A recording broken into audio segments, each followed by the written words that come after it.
pro-harassment. Michelle Easton from the Clare Boothe Loose Policy Institute joins us. Nice to see you. Hi, Greta. Can you tell me what your organization is?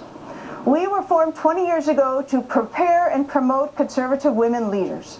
All right, now you've now had an audit. Did you already have an exemption, and then they the IRS initiated an audit against your organization? Yes, it was January 2011. I got a call from an agent in Richmond, not Cincinnati, saying they had selected 2008 to audit us. And I never thought it was a coincidence. First that they selected 2008, which was a year I took 6 weeks off, went off the payroll, resigned temporarily to work for Sarah Palin, and I never thought it was a coincidence that they selected 2011, the year so important in the timing of our country's leadership. And then suddenly, a few months ago, all this information came out about the improper actions of the IRS and the pattern of harassment, and I said I knew it wasn't a coincidence. I'm an attorney, Greta. I'm extraordinarily careful. I have been for 20 years, and an audit of us, as far as I could see, was pure harassment. You know, as you know, as a lawyer and even as a taxpayer, you know that the IRS audits lots of people different times. What was it, though, that made you think that it was a political targeting besides the timing? Were there any questions that were unusual, or did they ask you anything about any other organizations?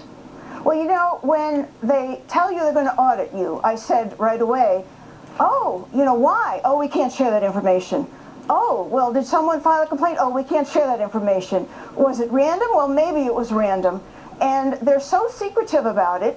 Tell us who complained, or if it's random, have a public drawing of the random one so that groups and individuals don't have that stigma that comes with an IRS audit. And once we learned the pattern of this, well, then it seemed like it was time to talk about it, because people feel so isolated and so stigmatized when they're audited. But now we're learning there was a pattern. There were huge numbers of conservative groups who were denied the exemption, and I believe there's probably large numbers of groups who were audited unfairly as we were. There was not any reason in the world to audit the Clare Boothe Loose Policy Institute. And the first thing they asked for, Greta, in the first document request, the first of 7, they asked for the names of all of our contributors and the amounts of money they gave.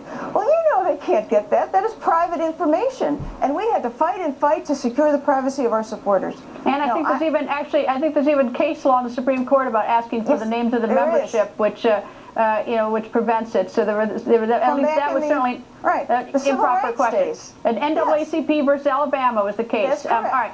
Now, the president has said that this stuff about the IRS, it's a phony scandal. And you say what?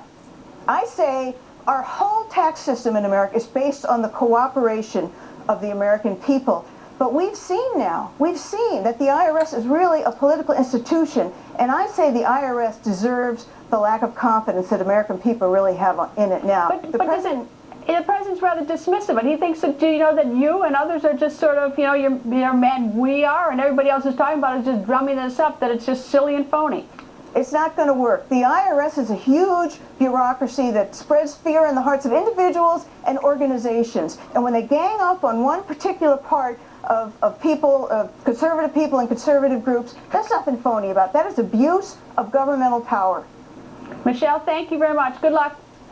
Thanks. Okay, well, you just heard from two groups who say they were targeted by